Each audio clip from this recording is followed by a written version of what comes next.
not to get contaminated with that, with society. Try to give energy to the community. That's the message of lotus. The pranayama for the health. Pranayama, doing the pranayama, health improves, helps in overcoming various ailments. It is when in Sandhya Vandana there is we say asana shuddhyarte pranayame vinyogaha. To purify the body, I am doing the pranayama. And in pranayama, there is a mantra also regarding the pranayama. Nasa grasta, nasa agra sthana means here in the nasal passage, in the front of the nostril. Nasa grasta, sankarshano mat sharira sthita dagda papa purushasya nissarayat. This nasagrasta sankarshano macharira sthita dagda papa purushasya nissarayat. This whatever sin or impurities, negativities is there in the body, may all of those ones get burnt out with prana agni inside. With that one, may all the negativities in me, whatever wrong things have happened in me, may all of those ones get burnt out and get released through the nasal passage. It's a mantra, it's for pranayama, glorifying the pranayama. What is pranayama? It's not just holding the breath. Through the prana agni, you awaken the prana agni and destroy all the negativities. That's the through pranayama. It is it's a mantra is there in the Sandhya Vandana. We say in the Sandhya Vandana also. In the pranayama, last week I touched upon pranayama. It's a nasal passage. Each left nostril is connected to the right brain. Right nostril is connected to the left brain. The right brain is connected to the emotional personality in our body, and the left brain is connected to the masculine personality in our body. It's a left brain is a feminine character of compassion, service type. That type of the personality, it has to be awakened. And the right side, it's a rational thinking, energy, dynamism. It's in the left side of the brain. To evolve in the sadhana, we need both feminine characters in us as well as the masculine character. If it is only feminine character, only emotional type, feminine character, emotional type, people can exploit you. If it's too much of emotional type, that person cannot rise up. That person can go into depression. It's a feminine character. Masculine character, it's a dynamism. Only that part is awakened, that person can become a atheist, won't believe in anything, very rational. I won't believe. And that also is not good. It's to evolve, we need a well-developed feminine and masculine personality in us. It is called as Ardhanarishwara. Half, it's symbolized in the scriptures as a half female and a half male. Ardhanarishwara. We have to become Ardhanarishwara to evolve. There is a link between the lifespan and the breath. Slower you breathe, longer you live. For example, our turtles breathe for about 1 to 2 times a minute. It can live for 200 years, 300 years. Tortoise live for 200, 400 years.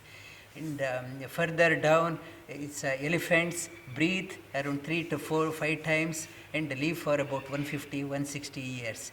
And humans, when they are calm and relaxed, breathe 15 times a minute, live for about 100 years. It's a full lifespan. Dogs breathe for about 35, 40 times, live for about 10 years.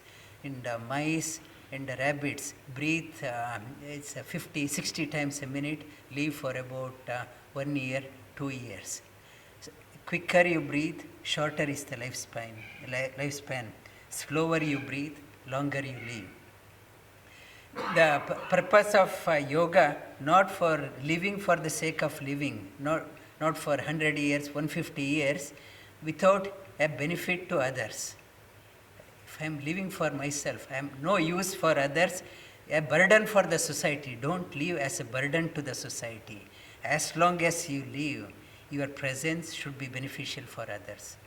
And some trees live for 50, 100, 200, 400, 600 years. Don't live like a tree. You are not beneficial for others. As long as you live, you should be beneficial for others. And our lifespan, when we are calm, relaxed, it takes 2 seconds for inhale, 2 seconds for exhale. In one cycle, we breathe 4 times. It takes 4 seconds. In 1 minute, we breathe 15 times.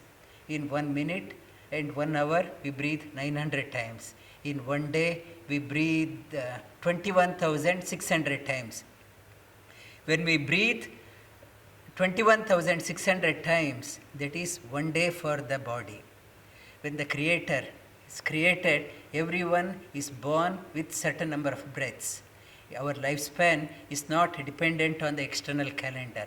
When the Creator has created, He did not say that you will live for how many calendar years. It is number of breaths He has given. It is up to us how quickly we exhaust our quota and how long we can extend. Our capacity, all the Jiva's capacity, its living being's capacity is 777.4 million breaths. That is the capacity we have. 777.4 million breaths. It is up to us. It's forgetting about the accident cases and other things. It is up to us how quickly we exhaust or how slowly you breathe. The 777 million divided by years, days, it comes to, it's 100 years. It in the outer calendar, it becomes 100 years, 777.4. If you are breathing at 4 seconds per cycle. If I practice pranayama, instead of 4 seconds per cycle, I take 8 seconds per cycle to do 21,600 breaths. Instead of one full 24 hours, it is taking 48 hours.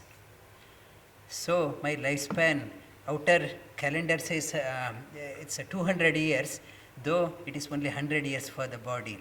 If I take 16 seconds per cycle, do the pranayama, the lifespan becomes 400 years. And if I don't practice pranayama, always under stress, always under pump, always anxious to anxiety problem, instead of taking 4 seconds per cycle, I take only 2 seconds per cycle. 21,600 for this body, outer clock has gone only 12 hours. 100 years for the body, outer clock has gone only 50 years. And the lifespan is dependent on the breath. And it says, breathe slow, breathe slow. And the pranayama happens. And I mentioned in the previous class also, pranayama, breathing is not the pranayama. Breathing anyway it happens. Going in and out, anyway it happens.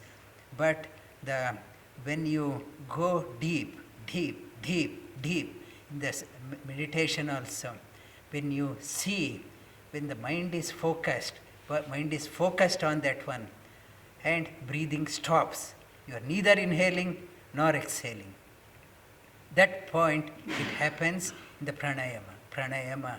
When the kumbhaka happens, to get to that one, we are simulating that one like a flight simulator. Breathing simulation we are doing, holding the breath and out. The kumbha pot.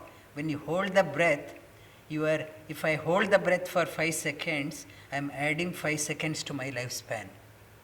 It's there kala is not counted at that time. You hold the breath, that kala is not counted. That 5 seconds, 10 seconds is added to my lifespan.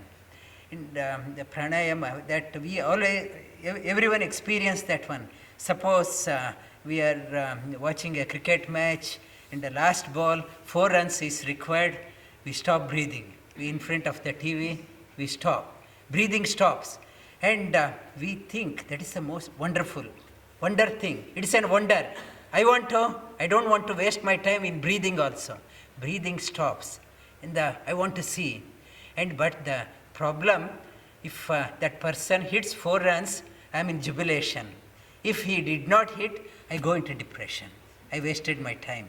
But in the sadhana, when you are doing the pranayama, when you see that one, that experience, you are neither inhaling nor exhaling. Kumbhaka happens. It is nothing but joy, nothing but no jubilation or depression. You are in joy, you are in bliss.